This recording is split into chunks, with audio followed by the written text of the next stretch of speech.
Testemunhos para a Igreja, volume 5, capítulo 80. A presença de Deus, uma realidade. Prezado irmão acho ótimo que você esteja hoje e se cumprir o seu dever será o homem certo no lugar certo. Conserve fora de vista o próprio eu. Não permita que ele se apresente para manchar a obra, embora isso seja natural. Ande humildemente com Deus.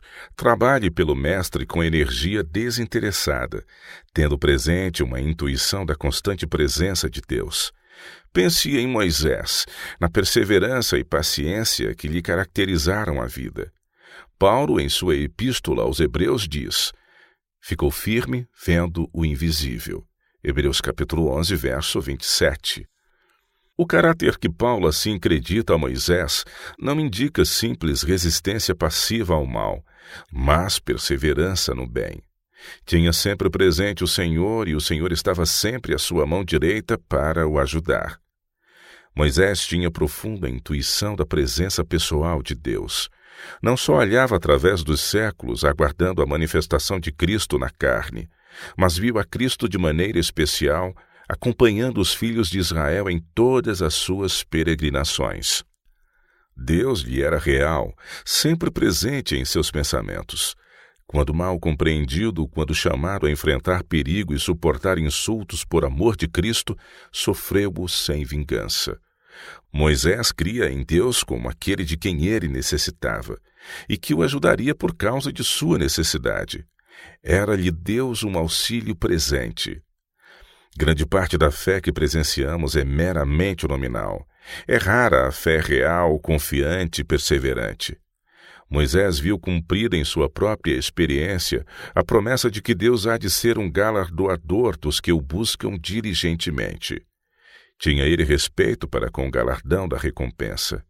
Aqui está outro ponto que desejamos estudar acerca da fé. Deus recompensará o homem de fé e obediência.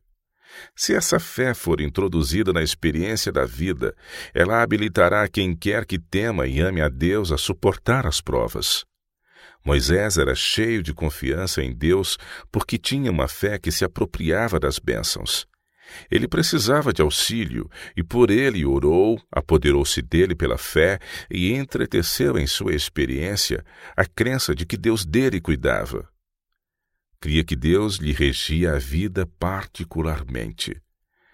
Viu e reconheceu a Deus em cada pormenor de sua vida e sentia estar sob o olhar daquele que tudo via, que pesa os motivos, que prova o coração. Olhava a Deus e nele confiava quanto à força para atravessar toda forma de tentação sem se corromper. Ele sabia que lhe fora designada uma obra especial e desejava quanto possível tornar essa obra um êxito completo. Mas sabia que não poderia fazê-lo sem o auxílio divino, pois tinha que tratar com um povo perverso. A presença de Deus era suficiente para conduzi-lo através das situações mais difíceis em que um homem possa ser colocado. Moisés não só pensava em Deus, ele o via. Deus era a constante visão que tinha presente, nunca lhe perdeu de vista a face. Via a Jesus como seu Salvador e cria que os méritos do Salvador lhe seriam imputados. Essa fé não era para Moisés simples conjectura, era uma realidade. Esta é a espécie de fé de que carecemos, fé que há de suportar a prova. Oh, quantas vezes cedemos à tentação porque não mantemos os olhos fitos em Jesus. Nossa fé não é contínua porque, mediante a condescendência com nós mesmos, pecamos e então não podemos perseverar como vendo o invisível. Meu irmão, faça de Cristo o seu companheiro de cada dia, cada hora, e não se queixará de que não tem fé. Contemple a Cristo, olhe a seu caráter, fale a seu respeito. Quanto menos se exaltar a si mesmo, tanto mais verá em Jesus digno de exaltar. Deus tem uma obra para o irmão fazer. Mantenha o Senhor sempre presente. Irmão e irmã elevem-se mais e mais em busca de mais claras visões do caráter de Cristo. Quando Moisés orou, rogo-te que me mostres a tua glória, o Senhor não o repreendeu, mas atendeu-lhe a oração. Declarou Deus ao seu servo: Eu farei passar toda a minha bondade por diante de ti e apregoarei o nome do Senhor diante de ti. Êxodo capítulo 33, verso 19. Nós nos mantemos afastados de Deus e por isso é que não vemos as manifestações de seu poder. A presença de Cristo na escola do lar. Prezado irmão e irmã, que o Senhor conceda sabedoria a vocês para que saibam como lidar com a mente das pessoas. Que o Senhor consiga ensiná-los sobre as grandes coisas que Ele pode realizar, caso apenas as pessoas nele creiam. Leve a Jesus com vocês como um companheiro para a sala de aulas. Tenham-no sempre presente quando estiverem falando, para que a bondade seja uma constante em seus lábios. Que ninguém mais lhes sirva de inspiração nesse particular. Permitam que os filhos sob o seu cuidado tenham individualidade como vocês mesmos. Sempre procurem guiá-los, mas nunca forçá-los. Vejo aqui na Suíça algo que julgo digno de imitação. Os professores das escolas muitas vezes saem com os alunos quando estão brincando e os ensinam a entreter-se, ficando perto para reprimir qualquer desordem ou erro. Às vezes saem com os alunos para uma longa caminhada. Aprecio isto. Penso que há menos oportunidade para as crianças cederem à tentação. Parece que os professores participam das brincadeiras das crianças e as supervisionam.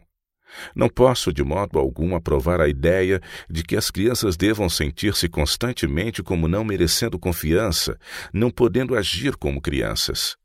Mas participem os professores dos entretenimentos das crianças, unam-se a elas e mostrem que desejam vê-las felizes, e isso lhes inspirará confiança. Podem ser controladas pelo amor, sem que haja a necessidade de segui-las em suas refeições e em seus entretenimentos com rigorosa e inflexível severidade. Os que jamais tiveram os próprios filhos, permita-se-me dizer aqui, não são em geral os mais qualificados para, de modo sábio, cuidar das mentes diversificadas de crianças e jovens. Eles são aptos para fazer uma lei da qual não pode haver apelação. Devem os professores ter em mente que eles mesmos já foram crianças um dia. Devem adaptar os seus ensinos à mente das crianças, pondo-se eles próprios em simpatia com elas.